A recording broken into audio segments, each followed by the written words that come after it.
Let's go. Wednesday afternoon. I think that's what it is, rather than a real problem that requires, requires being given attention to. But the thing is, he seems to be worried about it himself. Pep Guardiola, I mean, you can tell from his countenance, he does, it doesn't look himself when he's losing, well, we can say that about any other manager, but he's more stressed when, things don't go particularly well for him. So I hope the big spend they've done this, they've had this January window. I hope he improves things. I really hope he does now. I was kind of wishing that he has a really, really bad season, but now I feel sorry for him. I don't know why. Especially as, I mean, you're a Man United fan. I mean, it's unusual for you to be worried about Man City, because there's quite a divide in Manchester, isn't there, between the two sets of the noisy neighbours, as they call them.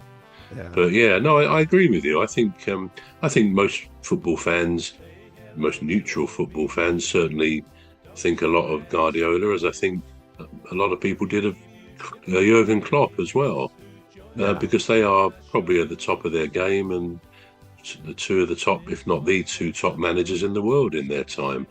And I always get the feeling that Pep Guardiola is what do we know, but he seems a thoroughly decent man. You get that vibe from him, I think, when he's interviewed, and he's got a good quirky humour, which is always a good thing to see. And he's gone through tough times in the club and in his personal life, which I think shows, if anything, the vagaries of life itself, that no one is immune from the ups and downs of life itself.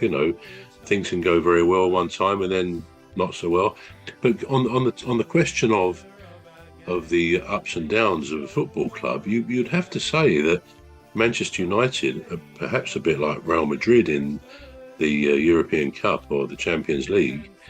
Their dominance of that for so long, but throughout the 90s and throughout the noughties and up to 2013, really, or thereabouts, when Ferguson retired, they actually maintained their incredible standard. They were the team to be feared, weren't they, in all that time? And the Premier League, in the noughties, for example, most of the other teams, you saw who are Man United playing this week, and you think, well, they've won it because they were so dominant. I mean, okay, Liverpool were there some of the time, and obviously Man City came on strong subsequently.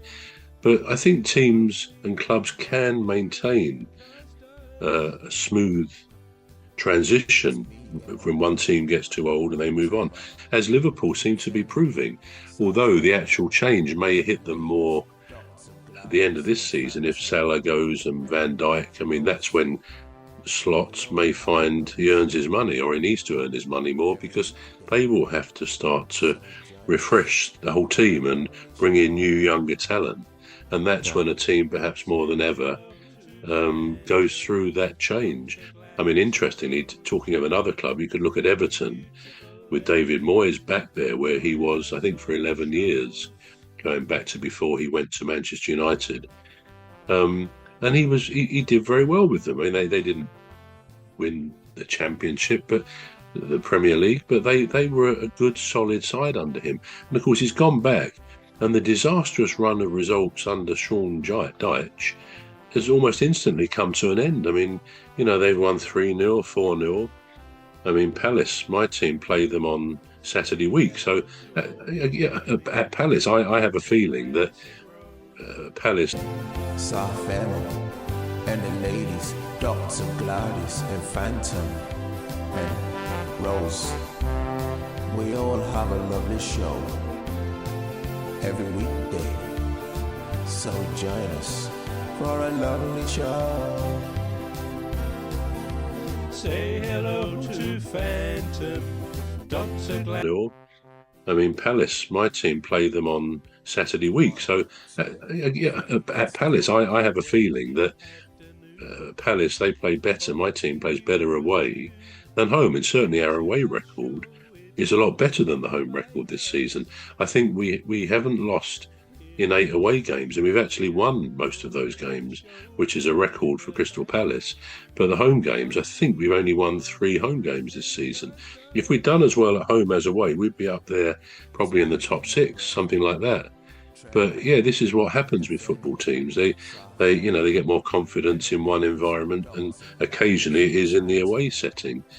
So yeah, it'll be interesting to see how Man City, how they develop. Now they've got some new players, how they finish their season, the second half of the season, and what happens to Pep. I sometimes have a thought that maybe, I know he signed another 2-year contract recently, but it would never surprise me if he decides, especially if they don't have a good end to the season, if he decides enough is enough and he wants to go. So that's one I think that could possibly happen. I hope it doesn't, but that's one to keep an eye out for. Yeah.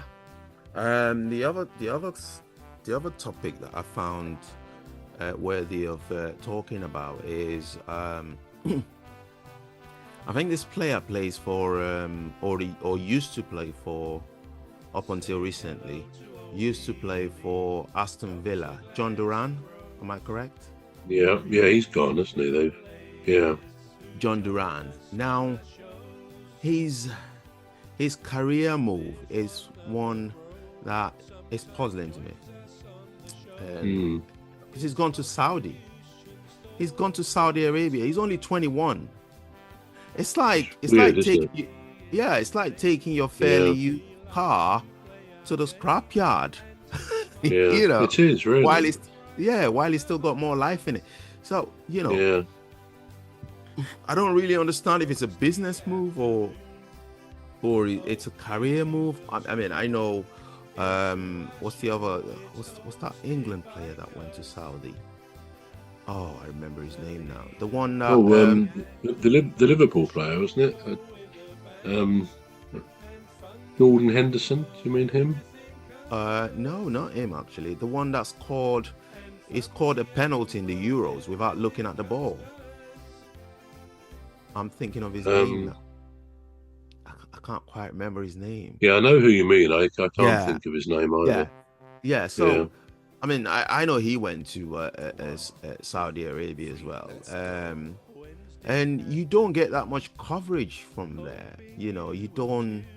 I don't think it's somewhere where Safemo and the ladies, Dr. Gladys and Phantom and Rose.